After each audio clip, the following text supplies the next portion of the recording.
Los mapuches, del mapudungún mapuche, el nombre que se dan a sí mismos, a su vez un compuesto de mapu, tierra, y che, persona, es decir, gente de la tierra o nativos. También llamados Auca por los incas y también llamados araucano por los conquistadores españoles en los tiempos de la llegada de los europeos a su territorio. Son un pueblo aborigen sudamericano que habita el sur de Chile. De modo genérico, mapuche abarca a todos los grupos que hablan o hablaban la lengua mapuche o mapudungún, y de modo particular se refiere a los mapuches de la Araucanía y sus descendientes. Los grupos indígenas que hablaban o hablan la lengua mapuche se extendían desde el valle del Limarí hasta la isla de Chiloé.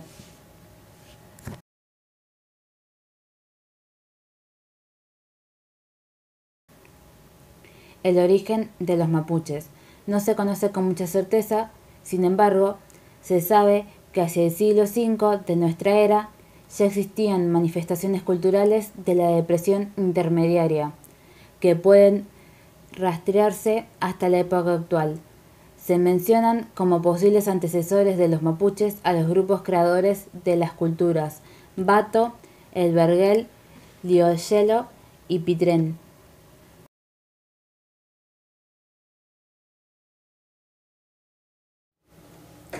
Un poco de historia. En el siglo XVI, los mapuches vivían en lo que los conquistadores llamaban Arauco o Araucaña, las tierras comprendidas entre el valle de Illapel al norte y a la isla de Chiloé al sur, en la actual Chile.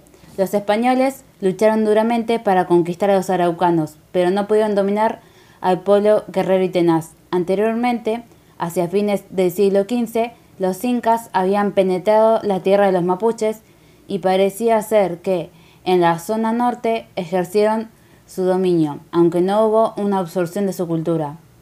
Lo cierto es que ya en el siglo XVI, en medio de las idas y las vueltas, de ataques y contraataques, se fue desarrollando entre los dos bandos, blancos e indios, un comercio fluido. Los mapuches adoptaron rápidamente al caballo, un compañero que pronto se hizo imprescindible, y comenzaron a criar vacas y ovejas que obtenían en los malones. Además, comenzaron a intercambiar bienes con otras tribus del otro lado de la cordillera. Cada vez más a menudo, algunos grupos entraban a la Pampa y a la Patagonia en busca de ganado y mercancías.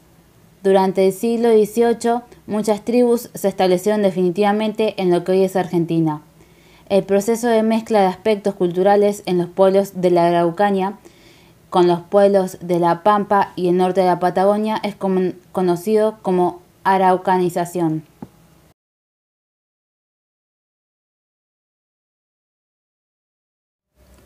Desde ayer hasta hoy. En la primera mitad de 1500, el conquistador Pedro de Valdivia salió desde Perú y comenzó la conquista del actual territorio chileno.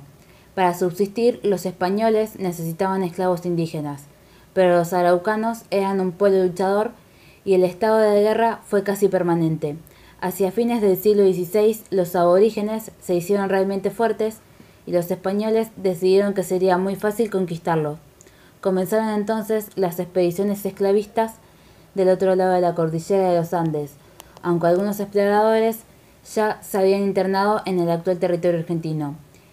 En 1620, Juan Fernández y Diego Flores llegaron hasta Nahuel Huapi.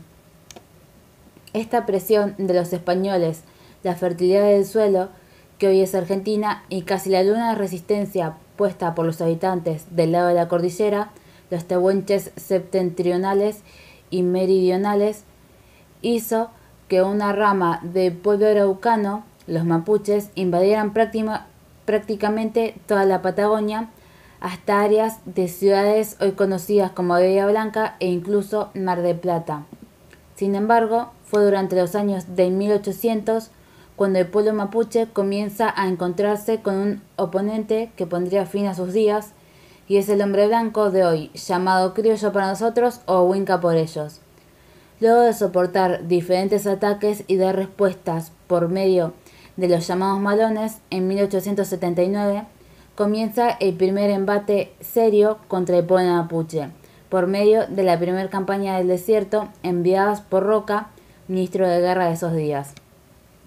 Este primer ataque inverten 6.000 soldados en 5 divisiones y llevan las fronteras huincas hasta el Río Negro y Neuquén.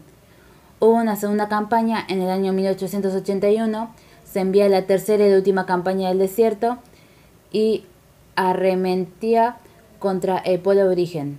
En 1884 se entregan personajes representativos y conocidos como Namuncurrá, Inacayal y Foyel, y finalmente el último de los rebeldes, Sayhueque, el 1 de enero del año 1885 en el fortín de lo que hoy es Junín de los Andes, obviamente diezmados, maltrechos, débiles y fundamentalmente cansados de huir.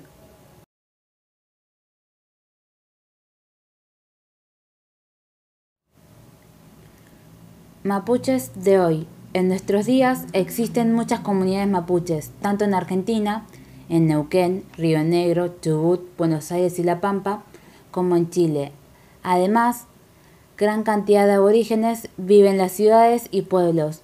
A pesar de que no existen cifras del ámbito nacional, el último censo nacional indígena se realizó en la década de los 60. Las investigaciones señalan que son cerca de 3.000 los que viven en grupos y 25.000 los que habitan dispersos en el país. En la provincia de Neuquén se calcula que los aborígenes representan cerca del 10% de la población. En el Parque Nacional Lanín habitan 7 comunidades.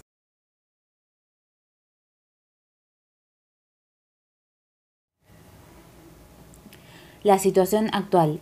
En síntesis, a pesar de la lucha por conservar sus raíces, su cultura, su identidad, los mapuches viven hoy una situación difícil, muy parecida a la de sus otros hermanos indígenas, y como es obvio, no quedan fuera de la problemática económica, laboral y cultural que vive el país en general.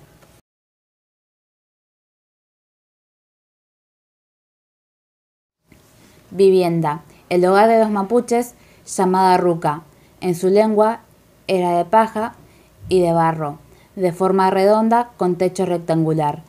El menaje era bien pobre, ocupaban pieles para dormir y se sentaban en troncos o piedras, y en el centro de la vivienda ardía constantemente una fogata.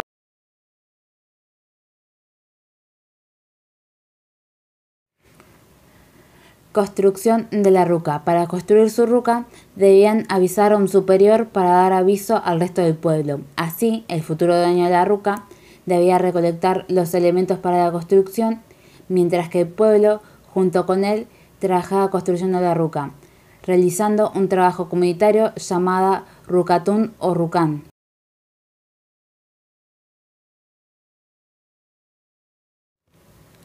Organización familiar y social. Los mapuches no tenían ciudades, vivían en agrupaciones constituidas por varias tribus. Cada tribu estaba formada por familias y obedecían a un ulmen o cacique, que generalmente era el más viejo o el más valiente. Solamente en el tiempo de guerra reconocían la autoridad suprema de un jefe guerrero llamado toqui.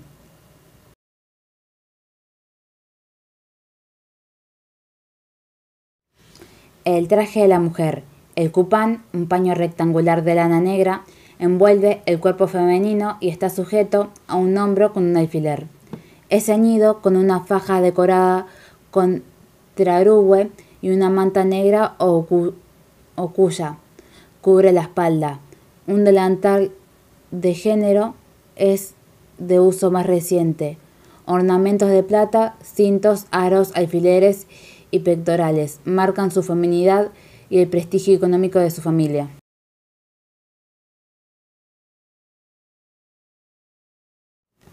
El traje del hombre. El poncho o macuñ es una prenda exclusiva del hombre. Se usan diferentes tipos dependiendo de la función que desempeña. Antiguamente vestían la chiripa, un paño tejido que se disponía entre las piernas a modo de calzón. Hoy llevan un pantalón y camisa de tela, una faja, el poncho y ocasionalmente un cinto amarrado a la frente.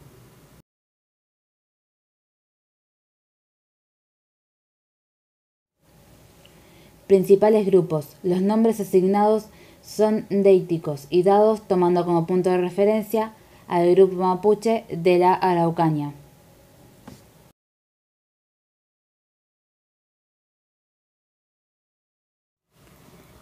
Picunches, gente del norte, estaban ubicados entre los ríos Choapa e Itata. En un momento de su historia, parte de este grupo se estremeció pacíficamente con el imperio inca. La principal actividad económica era la agricultura, que se practicaba en un sistema de la roza y quema. Además, practicaban la ganadería de llamas y conocían la alfarería en greda.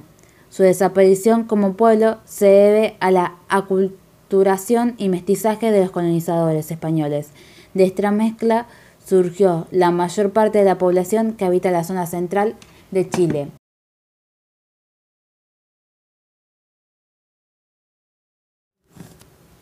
Pehuenches, gentes de Pehuen.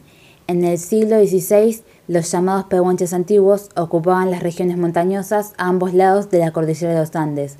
Con la expansión mapuches, estos grupos fueron los primeros en adoptar la lengua y parte de las costumbres mapuches.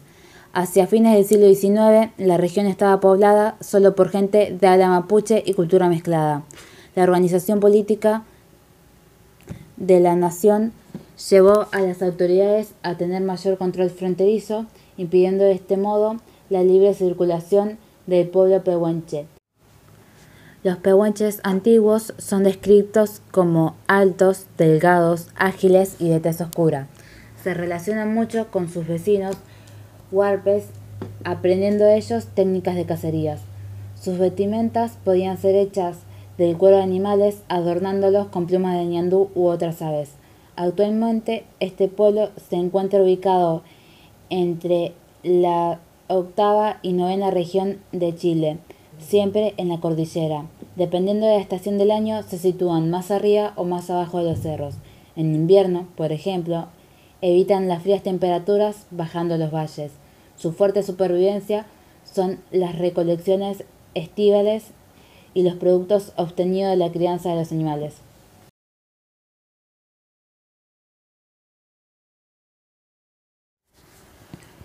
Lafkenches, gente de la costa. El territorio lafkenche es el mundo de los hombres del litoral chileno, de borde mar.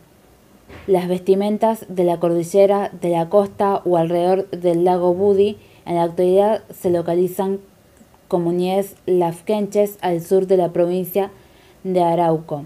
Hablan español y mapudungún y se dedican mayormente a la pesca artesanal.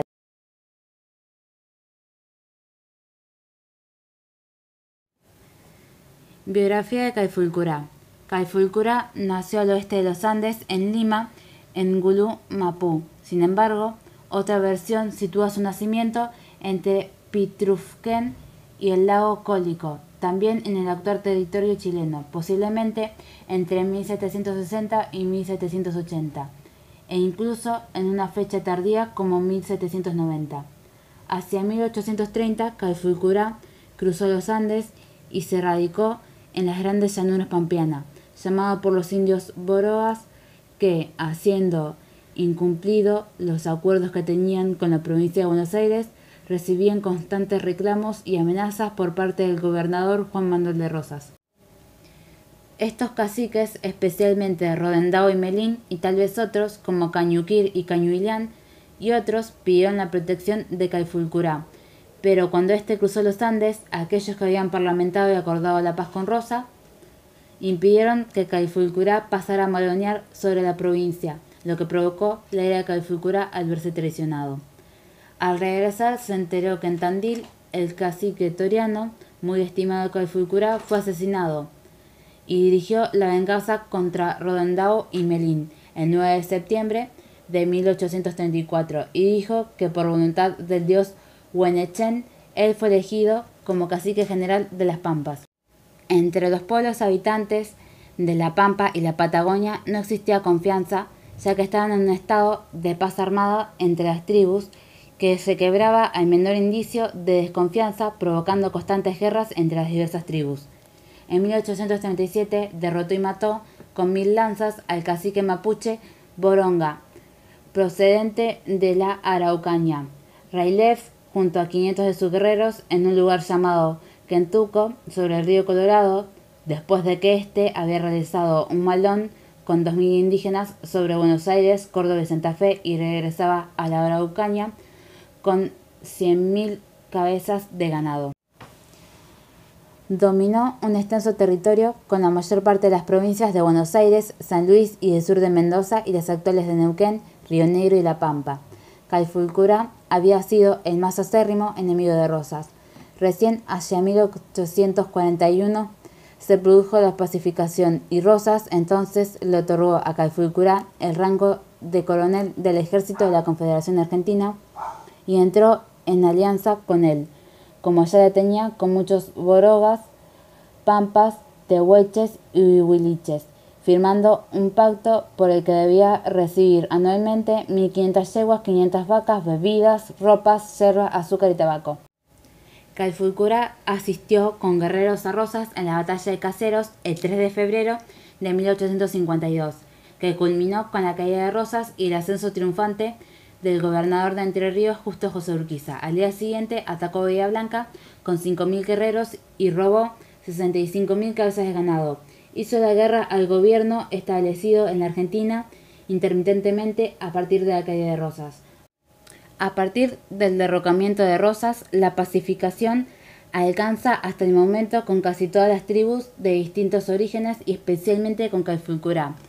Se perdió irremediablemente así la pacificación de las fronteras y el negocio pacífico de indios se destruyó por completo y definitivamente. Para congraciarse con Urquiza, Calfucurá envió en 1854 a Paraná a su hijo Manuel Namuncurá. El ejército de Calfucurá en 1856 era estimado con 6.000 guerreros. Calfucurá jamás recibió el apoyo material de su principal aliado, Valentín Sayhuenque, quien se negó a participar de los malones realizados por los otros caciques. Un nuevo gran malón se realizó en junio de 1870. Calfucurá atacó con 3.500 a 6.000 lanceros en 3 arroyos y la arrasó. Luego, en octubre, hizo lo mismo en Bahía Blanca, matando a medio centenar de criollos, secuestrando numerosas cautivas y robando 80.000 cabezas de ganado. Calfucurá murió el 3 de junio de 1873, siendo sucedido por su hijo Manuel Namuncurá. En 1879, durante la conquista del desierto, su tumba fue profanada por soldados del teniente Juan Lavalle, en venganza por los muertos en manos del cacique, ya que son muchas las vidas de los pobladores rurales que murieron asesinados por los lanceros de Calfucurá en sus reiterados ataques a las poblaciones gauchas de la Pampa Argentina, y no pocos los que padecieron estos ataques enrolaron en el ejército buscando represalia. Sus restos fueron más tarde transportados al Museo de Ciencias Naturales de La Plata a fines del siglo XIX, en donde permanecen aún hoy. Hay varios pedidos en conflicto para que sean devueltos a sus descendientes.